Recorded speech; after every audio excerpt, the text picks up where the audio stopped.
Good morning, everybody, and happy Thursday. My name is Gareth Soloway, Chief Market Strategist here at VerifiedInvesting.com, and this is my trading game plan. Now, yesterday, wow, the Federal Reserve cutting interest rates by 25 basis points.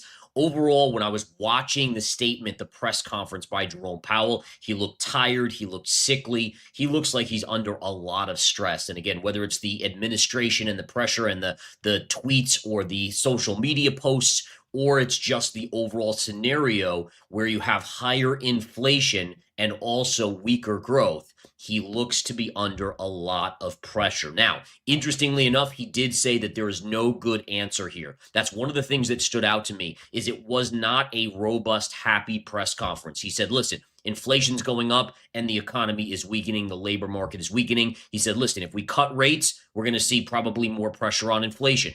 If we raise rates, obviously, then you kill the economy. There's no stress-free or no risk avenue here. And I think the markets, again, which we're seeing up this morning, are misreading this. Don't be surprised if this is a classic rug pull by the institutions where they dump into this. In fact, already this morning, futures are starting to roll over. We're still nicely green, but we are way off of our highs, even after NVIDIA announced a $5 billion investment into Intel this morning, which has helped semiconductors rally up. All right, so first let's go over some data here. So number one, jobless claims come out. Now, again, I'm not a huge conspiracy theorist, but when you look at the numbers here, how do you not say, the reason I say that is that jobless claims dropped back to 231,000 this week. Those are people filing for unemployment. Last week, we saw an epic spike in jobless claims to 263,000. And then again, this week, right back to where they were prior. And the only reason I bring this to our attention is just to think about this. That was the last jobs data point before the Fed decision yesterday. That was the last one. And interesting that, again, it was almost like pushing over the finish line to get that rate cut. So just something to think about here as we get into more data. The other news of the day is that NVIDIA invests $5 billion into Intel. Now, that's just a drop in the bucket, but it's sending Intel up 30% this morning. Now, again, me just thinking more of a global sphere, we have to ask ourselves as investors, is this good? It's no coincidence that about a month ago, the U.S. bought 9.9% ownership in Intel, and then a month later, NVIDIA says, all right, we'll give them or we'll invest $5 billion to help build out their foundry side, their chip side, their data center side of the business. And again, you just wonder if currying favor is the right move. Maybe it is. Maybe that's the right move. We don't know. But I always like to present these thoughts to you guys so that you can make informed decisions. One way or the other, that's fine. But we should always know. I never want to be said that I had my head in the sand about anything. I want to know everything, and I'll make my own decisions. All right. So that's where we are here. Let's flip over to the S&P. Look at the S&P here, guys. This is pretty remarkable. These are the futures. So this was the Fed decision yesterday. And initially, the markets loved the 25 basis point cut. Then they reversed. We waited and chopped around. Once Jerome Powell started to speak, the markets dumped out.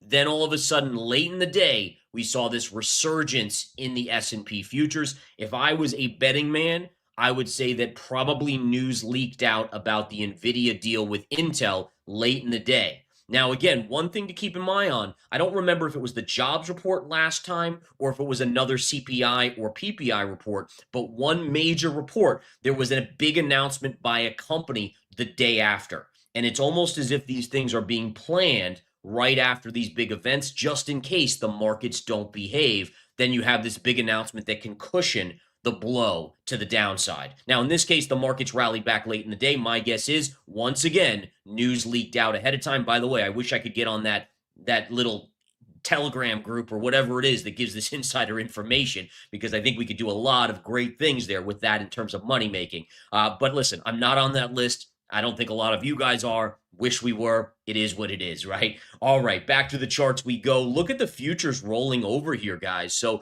even in spite, and this is one of the things that I'm really contemplating. Like, I don't know who you are, but if you watched that press conference yesterday by Jerome Powell, he was more hawkish, all right? The validity and trustworthiness of the Fed continues to degrade. Why do I say that? Well, because the new appointee to the Federal Reserve Board voted for a 50 basis point rate cut yesterday. He was the only one that did, and he also said we should cut 5 times into year end.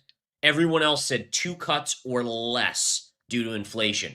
And so, again, we're seeing very clearly that the Trump administration, and listen, I'm not even saying, like, to be fair, any administration could be doing this, but they are purposely going to put people on that are going to lower rates substantially. Now, while that may help in the near term get the borrowing costs of the US down, it does degrade the independence of the Fed and ultimately probably weakens the US in the long term. Just like the benefits that I hate when these politicians, they spend money. Democrats, Republicans, they're all the same. They want to spend money now because they need to be reelected. They want to stay in power. So they need the economy to stay good now, even if it sacrifices the future of the country by running up large amounts of debt that we have to pay back later. And again, this is the same sort of thing, instant gratification. We live in a society where it's instant gratification when we really should be focused on making a healthy body, a healthy country for the long run. All right, I digress, guys. Look at the futures continuing to come in here. Wow,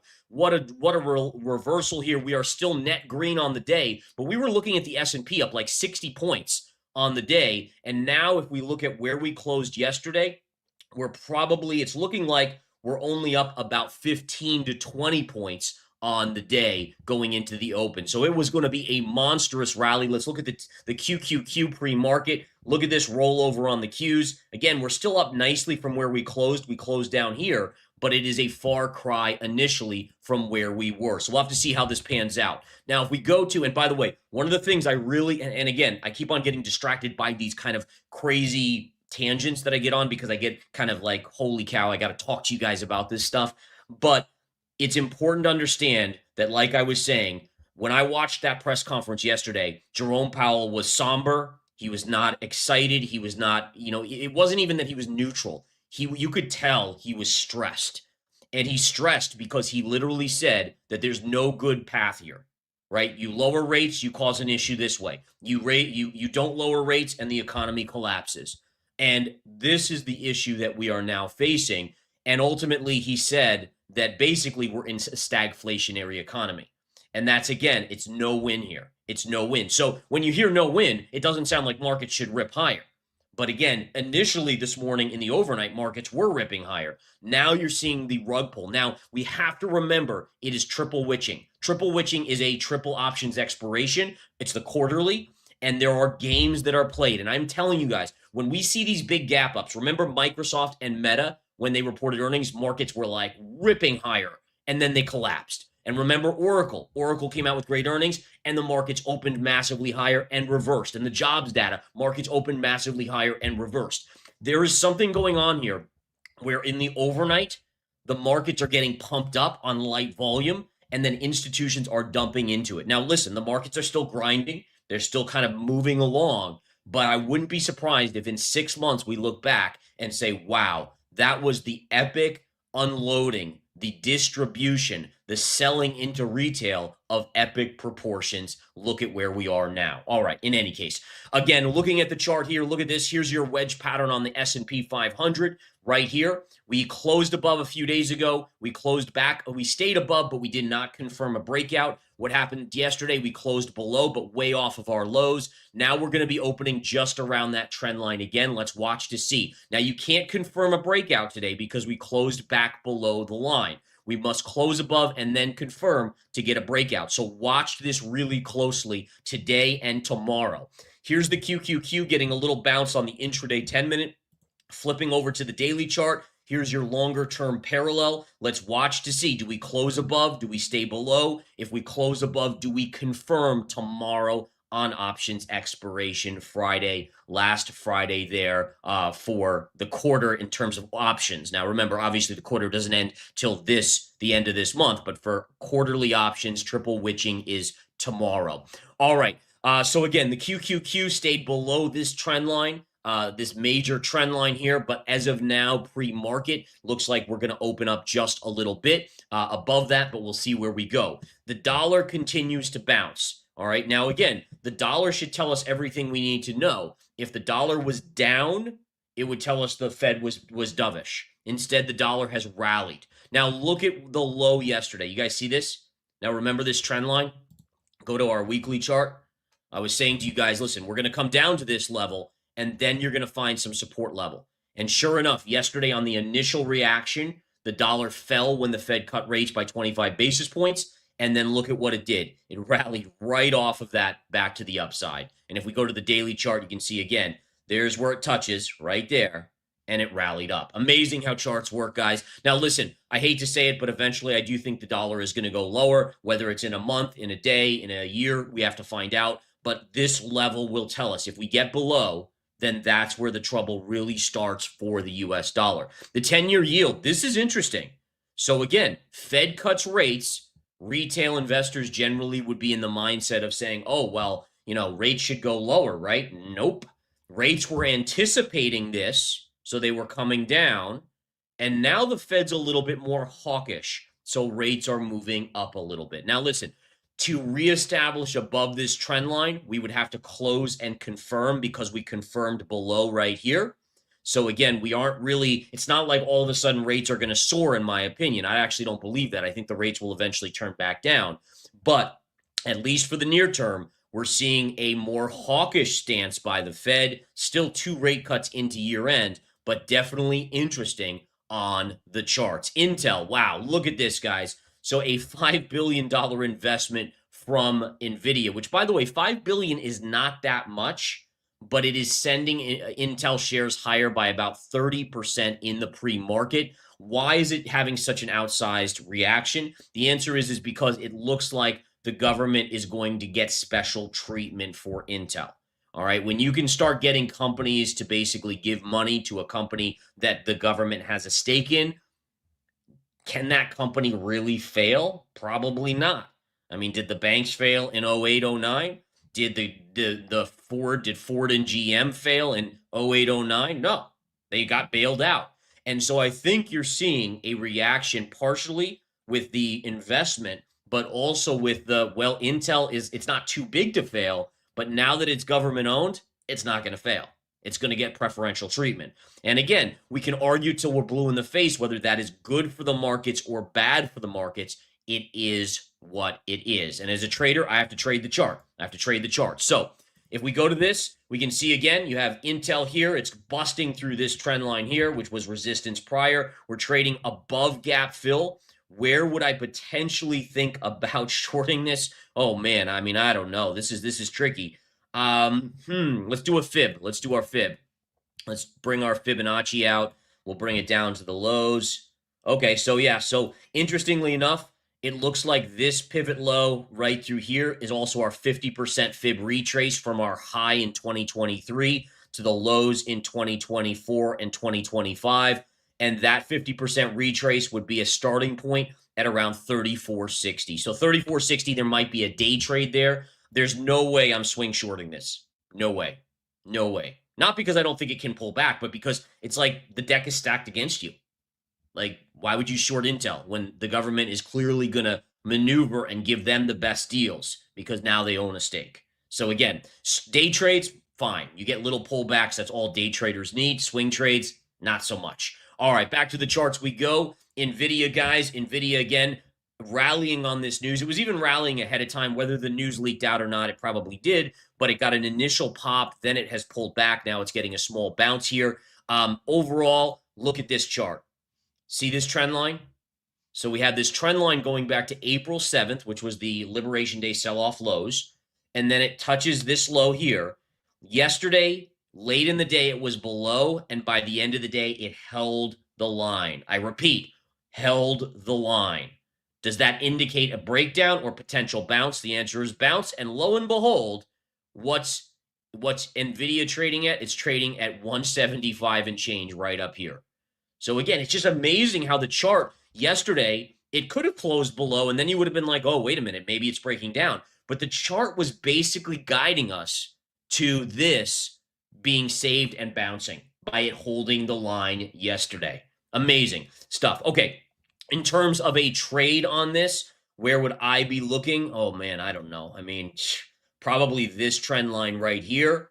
Somewhere around 179, I would say. 179, if it rallies into 179, there might be a day trade. Would I swing trade this? I think if you have a horizon of months out, yes. In the short term, it's too tough to know. As again, the markets, let's see where the S&P ends today. Let's see where the NASDAQ ends. I really want to get through options expiration here, this triple witching, and then also get through kind of the overall reaction. I want to see where the markets end today after the craziness with the Fed and the full digestion, especially with this kind of late morning rollover where we're still green on the day pretty nicely, but we're way off of our highs. Let's see where things settle down. Then we can talk about bigger levels there.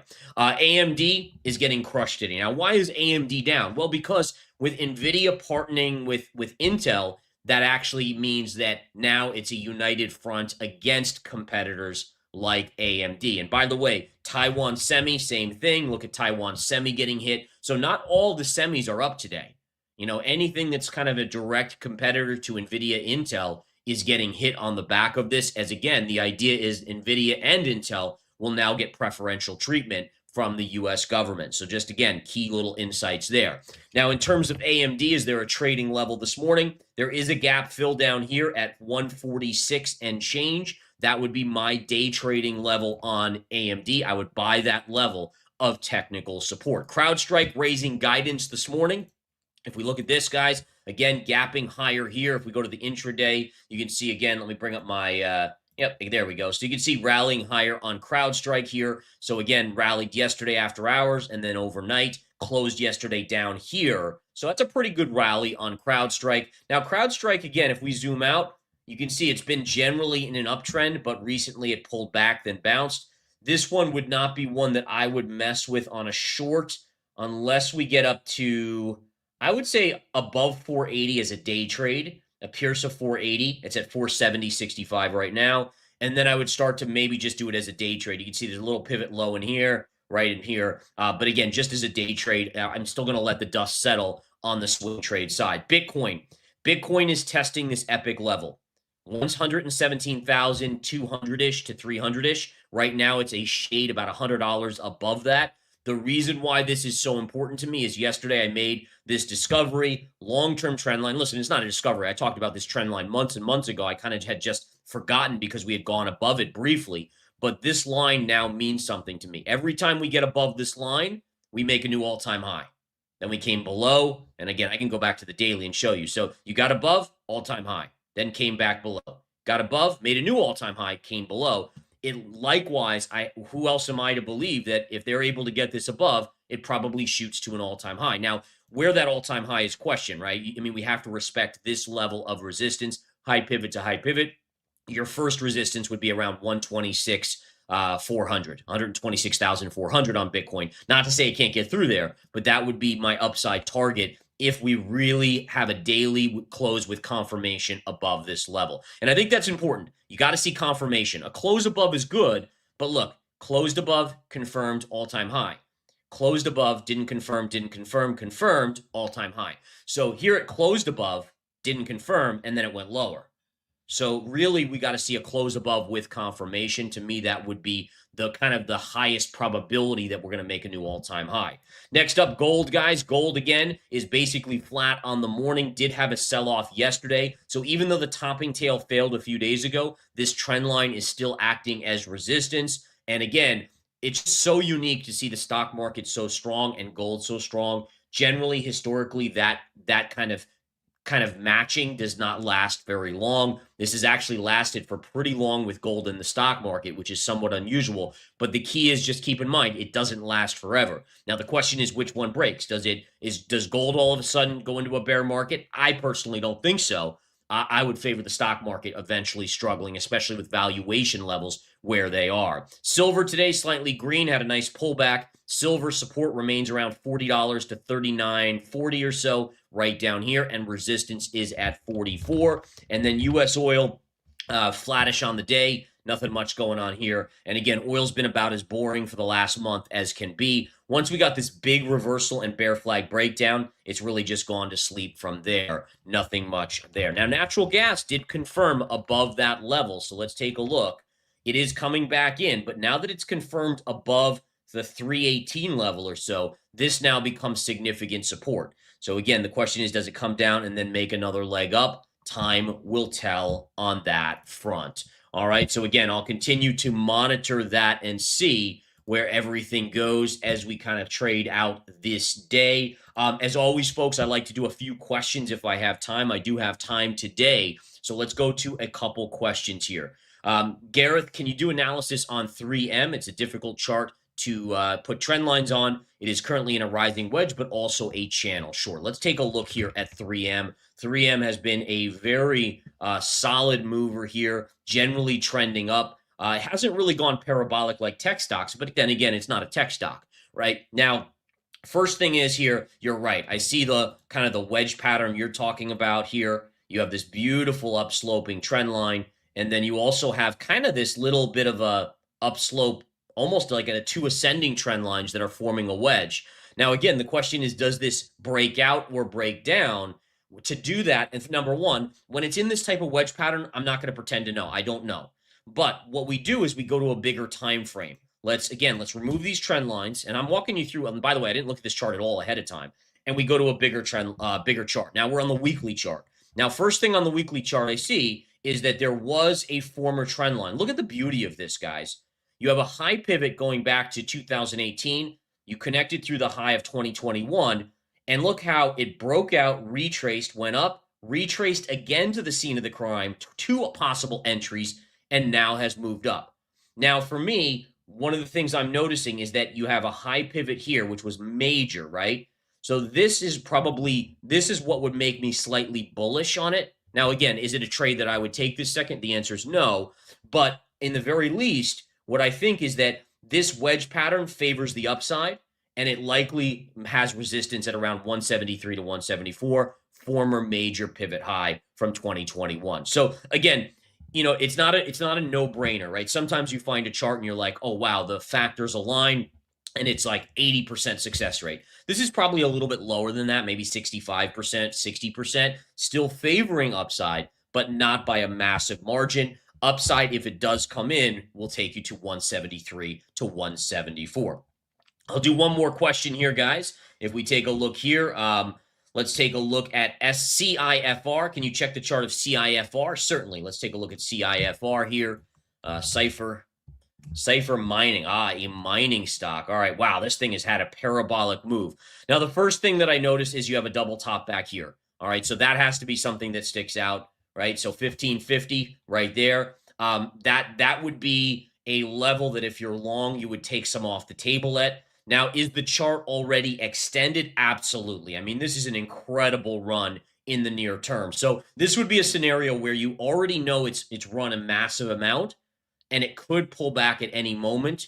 So you'd have a trailing stop on it, right? Something where if it falls too much, it just banks you and you take the money and run. Now, would I short this yet? I probably would not with the double top looming. I also see a gap fill around 1360, so maybe a small short position at 1360.